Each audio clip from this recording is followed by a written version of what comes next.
ዛሬ በጣም አስደሳች ቀን ነው ለኔ እና ከኔ ጋር ያሉ ወንድሞቼ። ያው እንደሚታወቀው በሀገር ደረጃ ብልጽግናን ማረጋገጥ አለብን ስንል በሃውስሆልድ ሌቭል እያንዳንዱ ዜጋ ከነበረበት የኑሮ ዘዬ ወደ ተሻለ ደረጃ ማደግ አለበት ማለት ነው። የኛ የብልጽግና ትርክት እያንዳንዱን ዜጋ፣ እያንዳንዱን ቤተሰብ፣ እያንዳንዱን መንደር ካልነካ የተሟላ ሊሆን አይችልም። የተሟላ የሚሆነው በገጠርም በከተማም በከፍተኛ የኑሮ ደረጃ ያሉትንም እጅ አጠሮቹንም የሚያቀራርብና ወደ መካከለኛ የሚያመጣ መሆን አለበት። በከተማ የከተማ ኮሪደር ብለን ላለፉት 4-5 ዓመታት የእጅ አጠር ሰዎች ቤት እያፈረስን መንደሮች እንደቀየርን ይታወቃል። ለምሳሌ እኛ አዋሪ አካባቢ በጣም ዝቅተኛ የሚባል የአኗኗር ዘይን የሚኖሩ ዜጎቻችንን አካባቢውን ለመቀየር ቤት ገንብተን ለመስጠት ሞክረናል እና ያ ልምምድ በግል ሀብት ያላቸው ሰዎች፣ ጉልበት ያላቸው ወጣቶች፣ መርዳት የሚፈልጉ ሰዎች ታክለውበት በከተሞች አካባቢ በመቶ ሺዎች የሚቆጠሩ ቤቶች ተሰርተዋል። አዲስ አበባ ብቻ በጣም በርካታ ቤቶች ፈርሶ ተገንብተዋል፣ ተጠግነዋል። ያ በከተማ ላይ የሰራነው ስራ ወደ ገጠር ካላመጣ ነው በቀር በከተማ ብቻ ሰርተን ብልጽግና ልናረጋግጥ አንችልም። አብዛኛው የኢትዮጵያ ማህበረሰብ አሁንም ገጠር ውስጥ ስለሚኖር ገጠሩን መቀየር ያስፈልጋልና የተሻገረ ገጠር ከነበረ የኑሮ ዘዬ ከፍ ያለ ገጠር መፍጠር አለብን የሚል ትልም የነበረን። ለዚያ ዘንድሮ በማዕከላዊ ኢትዮጵያ 5ቱም ዞኖች ስራ ተጀምሯል። በሃላባ፣ በከምባታ፣ በስልጤ፣ በሃዲያ እና በጉራጌ ዞን በአምስቱ አካባቢ እኛ ሳምፕል ቤቶች እንሰራለን። የምንሰራቸው ቤቶች ቀደም ሲል እንዳያችሁት የአንዱ ቤተሰብ ቤት 3 ቤድሩም አለው። በቂ የሚባል ሳሎን ሊቪንግ ሩም አለው። ከጓሮም ከፊትም እርሻዎች አሉ። እንደምታዳምጠው ከብቶች ተለቀው ማሳ ላይ ሳይሆን ልክ እንደሰለጠነው ዓለም የሚመገቡበት ቦታ ተዘጋጅቶላቸዋል። ከብቶችና አርሶ አደሮች እንደከዚህ ቀደሙ አብረው አያድሩም።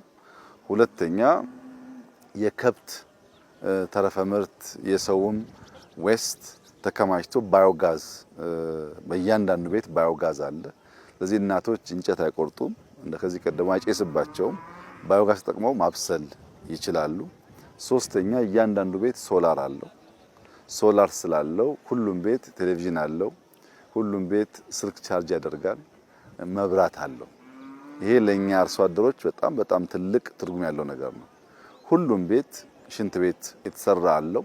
ሁሉም ቤት ውሃ አለው። የቦቴዎች ተሰቅለው ውሃም ተከማችቶ ለሻወርና ለሽንት ቤት መገልገል የሚያስችል አቅም አለው። በእያንዳንዱ ጓሮ የጓሮ እርሻ አለ።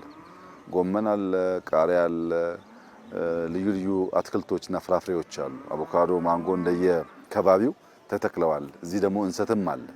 ቡና ያለባቸው ከባቢዎችም አሉ። ከዚህ በተጨማሪ ማር አለ።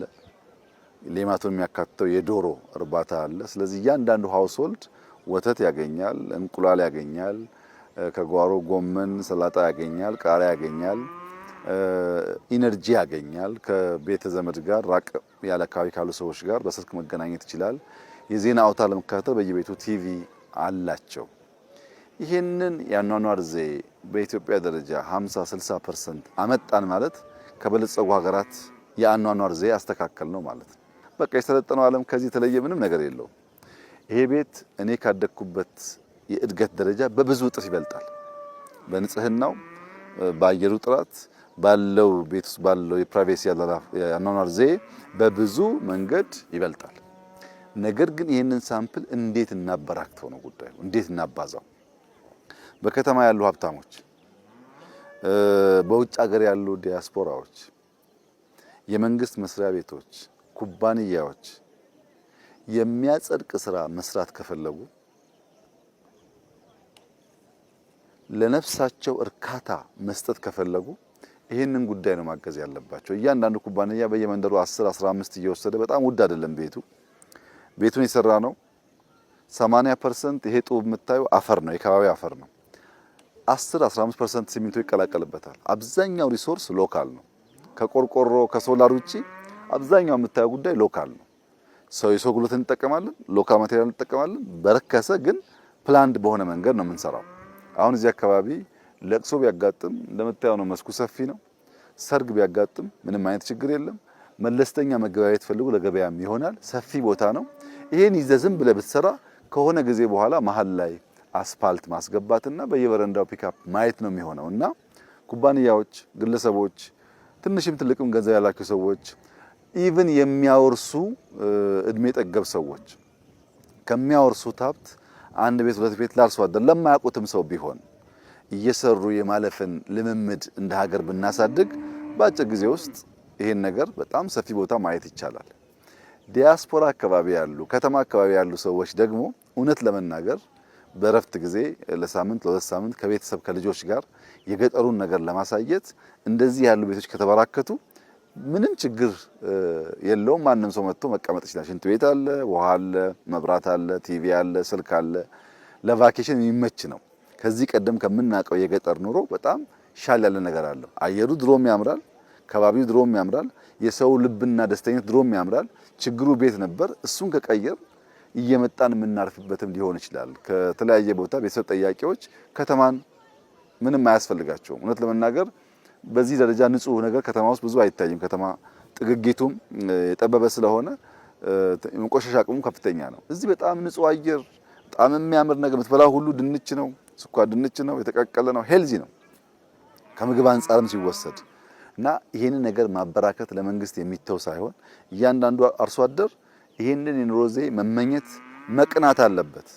ያኛው ገበሬ ከዚህኛው ገበሬ ያኗኗር ዘዬ ማነስ የለበትም። ወረዳው፣ ቀበሌው፣ ዞኑ፣ ክልሉ ዋና ስራው የዜጎቹን ህይወት ማሻሻል ነው። ሻል ያለ ሀብት ያላቸው ደግሞ ሰዎች ይሄንን መደገፍ ነው። ሁላችን 10፣ 15፣ 20 ብንሰራ በሺዎች ገጠር ውስጥ ይሰራል። ሰው ሀብት አለው፣ አቅም አለው። አቅጣጫ ማሳየት ማመላከት የሚያስፈልገው ማገዝ የሚያስፈልገው። ገንዘቡን አስቀምጦ ኑሮ የቆሸሸ ነው። ለምሳሌ 10 ላም ያለው ሰው 10 ላም አያስፈልገው። 10 ላም መስክ ላይ የምታሰማራ ከሆነ በስጋውም በምታገኘውም ወተት ዝቅተኛ ነው። ግን በግቢ ውስጥ የሚቀለቡ የማይንቀሳቀሱ 2 በሬና 2 ላም ያለው ሰው ሁለቱ በሬ ከ3 ዓመት በኋላ በጣም ብዙ 100 ሺህ ብር ሊያወጣለት ይችላል። እና አይናቸውን መግለጥ ብር የሚያገኙበትን መንገድ የኑሮ ዘዬ የሚሻሻልበትን መንገድ መፍጠር ነው እንጂ የአቅም ጉዳይ ብቻ አይደለም። ከዚያ በኋላስ በአቅራቢያው ትምህርት ቤት ትሰራለህ፣ ጤና ኬላ ትሰራለህ፣ አንድ አምቡላንስ ትመድባለህ፣ እናቶች እዚህ ይወልዳሉ። ከውሃ የተነሳ ንጽህና አለ፣ ከመብራት የተነሳ የአይን ትራኮማ ይቀንሳል። ኢምፓክቱ በጣም ከፍተኛ ነው እና ኢትዮጵያውያን እኔ በጣም ደስ ብሎኛል ዛሬ የኛ አርሶ አደር የራሱ የተለየ ሽንት ቤት ኖሮት ሽንት ቤት ውስጥ ውሃ ማየት፣ ሶላር ማየት፣ በጓሮ የሚበላ ነገር በስፋት ማየት ትልቁ የእርካታ ምንጭ ነውና ተጋግዘን እጃጠር የሆኑ የኛን ሰዎች በመደገፍ ኑሯቸውን እናሻሽል፣ ኑሯቸውን እንቀይር። ያ ሲሆን የኢትዮጵያ ብልጽግና ወደምናስበው ደረጃ ይመጣል። ግድብ ገድበናል፣ ጥሩ ነገር ነው። ጋዛ ወጥተናል፣ ጥሩ ነገር ነው። ትላልቅ ፕሮጀክቶች የሰራን ጥሩ ነገር ነው። ግን ያ ነገር እያንዳንዱ ሃውስሆልድ ውስጥ መገለጥ አለበት። ያ ደግሞ እንዲሆን ከአንድ ወገን የሚጠበቅ ሳይሆን የሁላችን ትብብር ስለሚያስፈልግ አጀማመራችን በጣም አስደሳች ነው። ይህንን ብናሰፋ እንደ ሀገር የኩራት ምንጭ፣ እንደ ሀገር ያለመሰደድ፣ በሀገር የመስራት በሀገር የመኩራት ልምምድን የሚያሳድግ ስለሆነ ተባብረን እንድናሰፋው አደራ ማለት እፈልጋለሁ። በተለይ ግን ማመስገን የምፈልገው እዚህ ባለፈው ጥቂት ወራት በፊት ስመጣ በከምባታ አምብርቾ ተራራ ወጥቼ ነበረ እና ያኔ የነበረው የአምብርቾ ተራራ ደረጃ 777 ስቴፕስ ነበሩ። ተጨማሪ ቦታ ስላለው ደግማችሁ ከሰራችሁ መጣለሁኝ ብዬ ቻሌንጅ ለከንቲባ ሰጥቼ ነበረ። የከምባታን የዱራቤን አካባቢ ሰዎች በማስተባበር ያን 700 የነበረውን ደረጃ ተጨማሪ 1500 ጨምሮ 2 እጥፍ ጨምሮ በጣም አርዝመውታል። ለቱሪስት የሚመች አድርገውታል። በጉልበት ነው የሰሩት። ማንም አላገዛቸውም። ጥያቄውን፣ ዲማንዱን፣ ቻሌንጁን ተቀብለው በትብብር ነው ያሳኩት። ለዚህ ለከምባታ ሕዝብ ከፍተኛ ምስጋና እና አክብሮት አለኝ። በጣም ላመሰግን ወዳለሁ። ከተሞች ደግሞ እየመጡ ይሄንን ቢዩቲ እንዲያዩ ኢንጆይ እንዲያደርጉ እመክራለሁ። ዛሬ ለከምባታ አስተዳዳሪዎች ለድራቤ ከተማ ከንቲባ እንዲሁም ለሃላባ አስተዳዳሪ ተጨማሪ ቻሌንጅ ሰጥቻለሁ። ይሄን የሰራነው እኛ ነን። ሳምፕሎቹን የሚቀጥለው ዓመት የዞኑ የከተማው አመራር ሰውን አስተባብሮ ይሄንን ቤት መቶ ካደረሰው ተመልሼ እንደመጣ ቃል ገብቼላቸዋለሁ። 100 ዝቅተኛው ነው። ከዛ የበለጠ መስራት ይቻላል። ግን አርሶ አደር አስተባብረን፣ በከተማ ያለ ነዋሪ አስተባብረን፣ ባለሀብት አስተባብረን ይሄንን መንደር 100 ብናደርገው በሚቀጥለው ደግሞ 1000 ብናደርገው በዚያ መንገድ እየተበራከተ ብዙ ዜጎች የሚነካ ስለሚሆን ለከምባታና ለሃላዋ ነዋሪዎች በሙሉ ለአመራሮች በሙሉ እና በጎ ልብ ላላቸው ዜጎች በሙሉ እስከሚቀጥለው ዓመት የኛ ድጋፍ እንዳሁኑ ሳይታከልበት በዞኑ አቅምና በህዝቡ ትብብር ተጨማሪ 100 አርሶ አደሮች ኑሯቸው ካለበት ደረጃ ወደዚህኛው እንዲመጣ አዲስ ቻሌንጅ ሰጥቻቸዋለሁ። እንደሚያሳኩት ተስፋ አደርጋለሁ። ከተሳካ እኔም በቃሌ መሰረትቼ መልሼ የማያቸው ይሆናል። እንበርታ፣ እንስራ። ካልሰራን ካልተጋን የሚመጣ ለውጥ የለም። ስንተጋ ይኸው ለውጥ ልናወጣ እንደምንችል ታይቷል እና ከተጋን፣ ከሰራን፣ ከበረታን፣ ከተባበርን ውጤት ስለሚመጣ በዚያው መንፈስ አበክረን ቀንከይት በመልፋት የሀገራችንን ብልጽግና እንድናፋጥን የጀመርነውን መልካም ጅማሮ ከፍጻሜ እንድናደርስ ድህነትን ታሪክ እንድናደርግ፣ ችግርን ታሪክ እንድናደርግ፣ በሽታን ታሪክ እንድናደርግ አደራ ማለት እፈልጋለሁ። አሁን ባያችሁት ትራኮማን፣ ተላላፊ በሽታዎችን፣ ከከብት የሚተላለፍ በሽታን ብዙ ነገር የሚያስቀር ስለሆነ የዜጎቻችንን የኑሮ ዘዬ መቀየር ብቻ ሳይሆን የቆይታ ዘመናቸውም እንደሚያልቅ ጥርጣሬ የለኝም። በጣም ደስ ብሎኛል። አስደሳች ጊዜ ነበረ።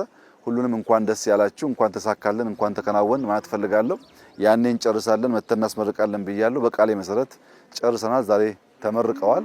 ሌሎቹም እንደዚሁ እያስመረቅን እድገታችንን ማስቀጠል የሁላችን ድርሻ ይሆናል። እጅግ አድርጌ አመሰግናለሁ። እንኳን ደስ ያላችሁ።